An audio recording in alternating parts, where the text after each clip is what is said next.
প্রিয় দর্শক, আসসালামু আলাইকুম। দর্শক, আপনাদের প্রীতি শুভেচ্ছা জানিয়ে শুরু করছি আমাদের আজকের প্রতিবেদন। তো দর্শক, আজকে আমরা খুবই হতদরিদ্র গ্রামের এক মেয়ের জীবনের গল্প তুলে ধরব, যার নাম হচ্ছে তাসনিয়া। তাসনিয়ার বিয়ে শাদী হয়নি। গ্রামের মেয়ে, খুবই হতদরিদ্র পরিবারের মেয়ে। তাসনিয়া ক্লাস 3 পর্যন্ত পড়াশোনা করেছে। তাসনিয়ার পরিবারে বাবা নেই, তার মাও নেই, তার দাদি আছে, দাদির কাছেই থাকে। তো তার বাবা মা মারা যাওয়ার পর তার দাদি তাকে বড় করেছে। তো তাসনিয়ার দাদি সব কিছু। তো দাদি পড়াশোনা করায় নাই।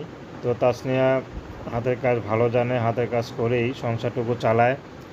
তো তাসনিয়ার একটি কথা, যেখানে বিয়ে হোক, স্বামী যদি ইনকাম কমও করে তাহলেও তার চলবে, কারণ তাসনিয়া ভালো কাজ জানে।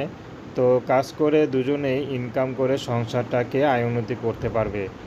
তো এখন ইউটিউব এসেছেন বিয়ে শাদির জন্য। যদি ভালো একটা মানুষ পায়, বিয়ে শাদি করবে। সে যদি কম টাকা ইনকাম করে তারপরও তার সমস্যা নেই, কারণ সে নিজেও হাতের কাজ জানে। হাতের কাজ জেনে যা ইনকাম করে তা দিয়ে সংসার খরচ চালায়। আর নিজে কিছু গোছাতে পারে না, কারণ তার দাদির ওষুধ লাগে, ওষুধের আনতে গিয়ে তার টাকা সব শেষ হয়ে যায়। তো দর্শক, এসেও তাসনিয়ার জীবনের সংক্ষিপ্ত জীবন কাহিনী। তো প্রেম, ভালোবাসা, সাহায্য, সহযোগিতা, বিয়ে শাদী করা একান্ত আপনাদের ব্যক্তিগত ব্যাপার। আসুন আমরা 5 ওয়াক্ত নামাজ পড়ি, সর্বদাই দেশের সেবা করি। আসসালামু আলাইকুম।